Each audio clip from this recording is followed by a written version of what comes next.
Max Verstappen won his second consecutive race on the Sunday, claiming a comfortable victory in the Azerbaijan Grand Prix. The four-time Formula One champion began in the pole position after a chaotic qualifying session on the Saturday, and he was never troubled after making a good start in the Baku. This weekend has been incredible for us. Last race it was already great, but for us to win here again is just fantastic, is what Max Verstappen, who won the previously in the Azerbaijani capital in the 2022, said in his post-race interview. It was very straightforward. Of course, it's not easy around here, very windy today, so the car is always moving around a lot. But yeah, of course, incredible happily winning this performance, giving this performance, and I'm really glad. Also, the Red Bull driver has endured a difficult season by his own high standards, with the victory last month out in the Monza, his first since the mid-May. But it is now enjoying his best form in the year. Also, the same cannot be said for the drivers' championship leader Oscar Piastri, who also watched the majority of the race from a plastic chair trackside after he crashed less than halfway through the first lap.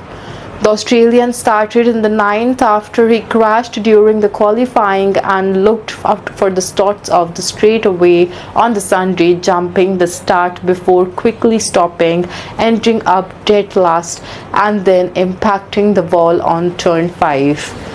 Those uncharacteristic mistakes gave his McLaren teammate, that is Lando Norris, the perfect chance to close the gap to Piastri at the top of the Drivers' Championship.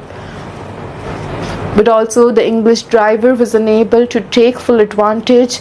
The Norris came very close to striking the wall himself during qualifying and also began Sunday in 7th. He was unable to mount a challenge, and what small hopes he might have had of making the podium were undone by a show and a slow pit stop on the lap 38. He finished exactly where he shared and where he started in the 7th. A disappointing display from both of its drivers meant the McLaren missed out on the opportunity to clinch the Constructors' Championship title. It was a successful afternoon for the Mercedes, with the George Russell overcoming illness to finish the second and the 19-year-old Andrea Kimi Antonelli finishing 4th. Meanwhile, the Carlos Sainz rounded out the podium to give the Williams its first top 3 finish since the 2021. The Spaniard also called it the best moment of his career.